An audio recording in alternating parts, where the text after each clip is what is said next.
Барлықтарыңызға сәлем, құрметті оқырмандар. Біз бүгін басымдылық белгілерін қарастыра өтейік. Басымдылық белгілері дегеніміз, ол белгілі бір бағытта көліктердің басымдылыққа ие екендігін білдіреді. Басымдылық белгілері қиылысты реттеуге немесе жүру кезектілігін анықтау үшін орнатылады. Мынау стоп деген белгі.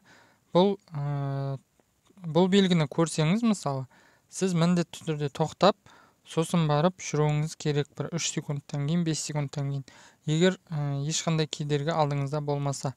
Бұл белгі көбінесе темір жол өтпелінде қолданылады, өтпелінің алдында.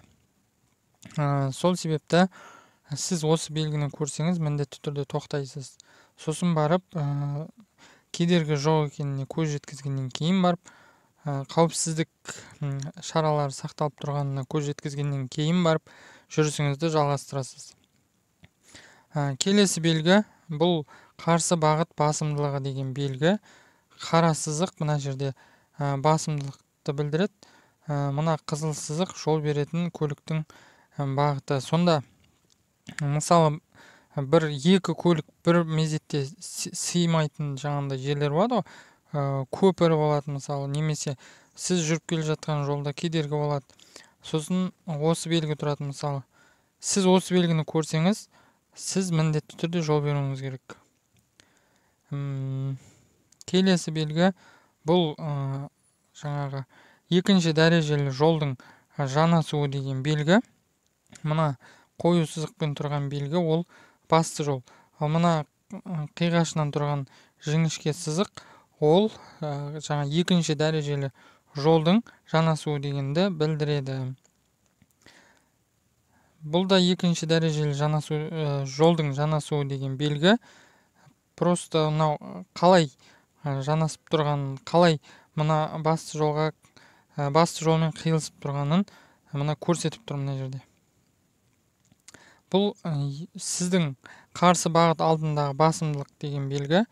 Яғни жаңағы белгі бар ғой, қарсы бағыт басымдылығы деген белгі. Сол белгінің дәл керісі мынау.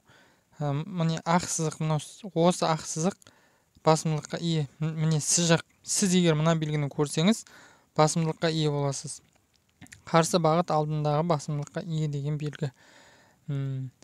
Мысалы көпірлерде, сондай жерлерде сізге жол беру керек та, мысалы. Екі көлік бір мезетте сыймайтын жерлерде. Мынау да мына белгіде басты жол мен екінші дәрежелі жолдың қиылысуы деген белгі. Басты жолға екінші дәрежелі жол жанасып тұр. Мына белгіде сондай, екі жағынан екінші дәрежелі жол.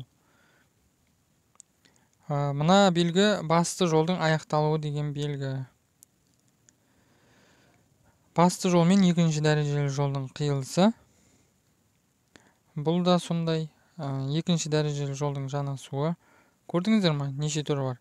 Ал мынау жол бер деген белгі. Егер сіз осы белгіні көрсеңіз, міндетті түрде жол беруіңіз керек. Мынау басты жол деген белгі. Сіз осы белгіні көрсеңіз, басымдылыққа иесіз деген сөз. Сізге барлық көліктер жол береді. Міне осылайша, құрметті оқырмандар, біз басымдылық белгілерінің барлығын қарап шықтық. Басымдылық белгілері, естеріңізге сала кетейін, сізге белгілі бір жағдайда басымдылық беретін белгі. Түсіндіңіздер ме? Басымдылық белгілерінің өте көп емес, осыларды жаттап алыңыздар, түсініп алыңыздар. Ұмытпай өздеріңізге сақтап қойсаңыздар да болады. Біздің ПДД Қазақстан YouTube каналында осындай өте керемет ақпараттар, пайдалы ақпараттар өте көп. Сондықтан каналға жазылып, бөлісіп, қазақша контентті дамытуға атсалысыңыздар. Назарларыңызға рахмет.